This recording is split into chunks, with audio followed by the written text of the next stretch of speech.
रघुपती राघव राजा राम कमी काम जादा दाम.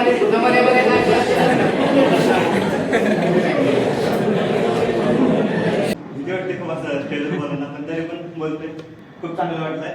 तसली शब्द खेळायला लागले माफ करा पण. नमस्कार मित्रांनो, स्वागत आहे आपल्या नवीन ब्लॉगमध्ये. तर मित्रांनो, आजचा जो ब्लॉग आहे हा कॉलेजमधून स्टार्ट होतो आहे आणि आज पर्सनॅलिटी डेव्हलपमेंट म्हणून कॉलेजमध्ये लेक्चर आहे आणि त्यासाठी आता गेस्ट आलेले आहेत काही. तर थोड्याच वेळात आता ते येणार आहे. ते सगळे पोरं वगैरे बसलेले आहेत या ठिकाणी, ते बघा.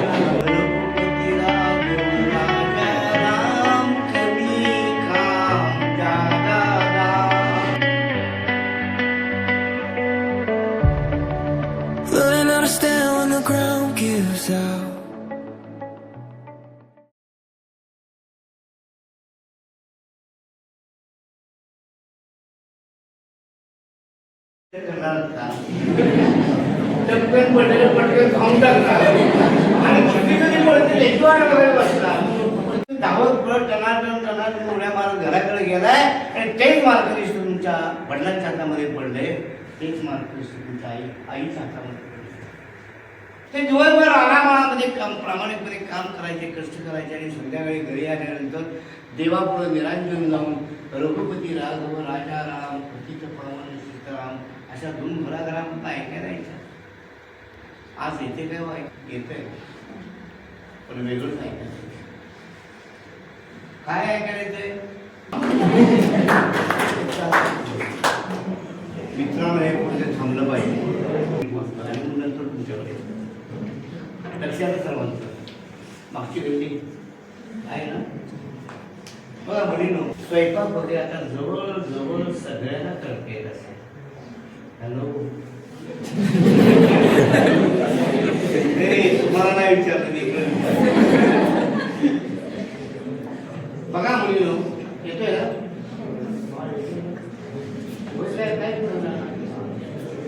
बघा थोडस भूतकाळामध्ये जायचं आहे, थोडस भूतकाळामध्ये जायचं. फक्त ऐकून घेतात मग नंतर तुमच्याकडे. मुलीनो, तो दिवस आठवा की ज्या दिवशी पहिली पोळी बनवायला तो कणकीचा गोळा त्या पोळपाटामध्ये जेवणाचा तो दिवस आठवायचा. बघा, कणकीचा गोळा त्या पोळपाटामध्ये फक्त वर घाली नाही, पण ते सुरुवातीला काय गोल गंभीर नसेल. नमक त्यामध्ये फेकून देतात ना, कोणाचा गोळा तयार करतात. कोणाच्या लाटणं गोळा जर काही दोन दिवस करतात तरी ती गोल जमत नाही. त्या आमिबासारखं वेळ आपण काय करायला पण जमत नाही म्हटलं की भाज्याला उचलताना अर्ध साठामध्ये येतो, अर्ध कधीच राहतो. मी माझ्या मुलीच्या बाबतीत आलेला अनुभव तुमच्याकडे. ती मुलगी साडी परिधान करून जो आपल्या आई वडिलांसमोर उभं राहते, आई वडील एका मुलीकडे पाहतात, नंतर दोघं एकमेकांच्याकडे पाहतात आणि गालाच्या गालात हसतात आणि हसणाऱ्या त्या आई वडिलांच्या कानामध्ये सनेल चौकडीचे सूर ऐकायला. डॉक्टर असणाऱ्या पालकांना प्रामुख्याने असं वाटतं की माझ्या मुलानं मुलीने डॉक्टर बनलं पाहिजे. इंजिनियर असणाऱ्या पालकांना की मुलं असं वाटतं की माझ्या मुलानं मुलीने इंजिनियर बनलं पाहिजे. पण मित्रांनो, या जगाच्या पाठीवरती एकही पालक तुम्हाला असे दिसणार नाही की ज्याचे पालक सकाळी दिवस उगवल्यापासून दिवस मावळेपर्यंत रानावनात गुराढोरासारखं कष्ट करतात आणि येणाऱ्या मधून आपला फटका तुटका प्रपंचाचा गाडा उडता दमछाक होता. त्या पैशाच्या मोहासाठी आज माणसं वाटते ते करायला नाती होती तोडायला लागली आहे. बघा, मी एक छोटासा प्रश्न विचारतो. जगामध्ये, मी भारतामध्ये नाही म्हणत, जगामध्ये सर्वात श्रीमंत नटी जी होऊन गेली त्या नटीचं नाव सांगायचं. ते बोलायचं नाही, मी नाव सांगायला घ्यायला नाही सांगितलं, नाव सांगायला नाही. एलिझाबेथ टेलर आपण श्रीमंत हो. तशी एलिझाबेथ टेलर फिरायला गेल्यानंतर काय खरेदी करावं होते ना, समुद्रामधलं अख्खं बेटच खरेदी केलं. त्या बेटावरती 40 खोल्यांचा दिव्य भव्य आलिशान बंगला बांधला, काही कमी नाही. स्वतःच्या विमानानं हेलिकॉप्टरने फिरायला तिच्या बेटावर जायची. तुमच्या किती काही एसटीच्या फिरायला काय कमी नाही हो. पण गंमत अशी, संध्याकाळी झोपताना झोपेच्या 3 गोळ्या घेतल्याशिवाय त्याला झोपच लागली.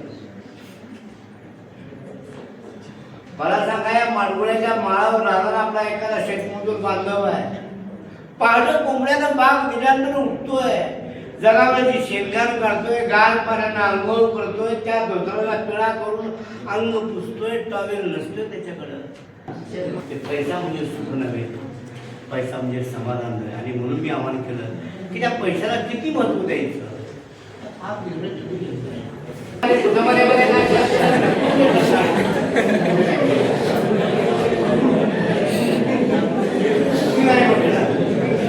तुमचे टाइम टेबल असलं पाहिजे. तुम्हाला यशस्वी इंजिनियर व्हायचं आहे ना, तुमचं कार्यक्रम, तुमचा अभ्यासाचं वेळापत्रक असतं तुमचं अत्यंत गरजेचं. त्या वेळापत्रकानुसार तुम्ही अभ्यास करा. याची अडचण काय वेळा नको वाटतं, आता अभ्यासात कंटाळा पुस्तक फेकून देऊन निवांत झोपतो आपण. पण या आळसावरचा हा उपाय नाही मित्रांनो. आज झोपलात ना काय झोपावंच लागेल. किती अडचण आहे काय कळेल ना. खाली वाघ वाट बघतोय, इकडून अजगर यायला लागले, तोंड दाखवून घेतलं. आता काही कळलं त्याला, तोंड दाखवून घेतल्यानंतर अंगावरती पडले.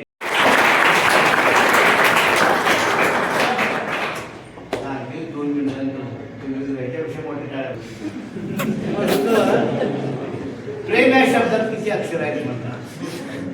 हो, 2.5 अक्षर. त्याच्याबद्दल काय सांगायचं लक्षात आलं. आता त्याला म्हणजे त्यावेळेला 70 वर्षाचा मी त्यावेळेला तुम्हाला सांगू, होय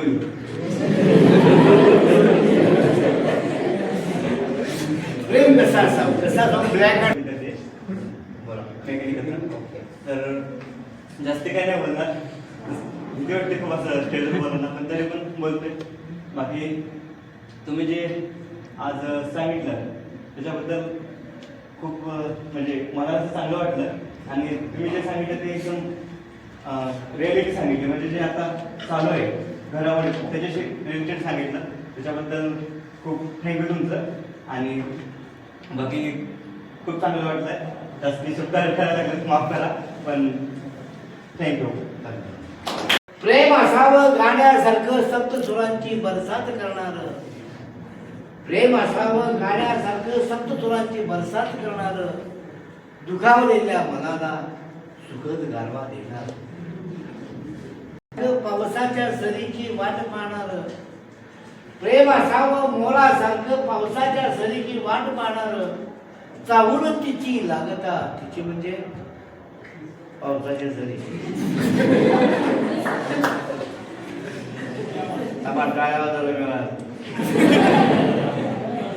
चाहून तिची लागता, निरपेक्ष कसलीच अपेक्षा न ठेवणार.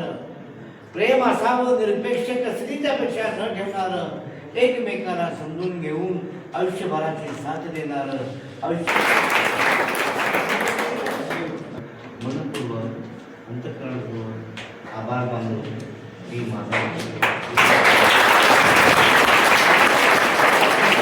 त्याच्याबद्दल आपण काय केलं पाहिजे, त्याच्याबद्दल जरी परिस्थिती न विसरता, जरी आपण एखाद्या चांगल्या ठिकाणी जरी पोहोचलो तर आपला पाया न विसरता प्रामाणिकपणे कसं राहायचं सांगितलं.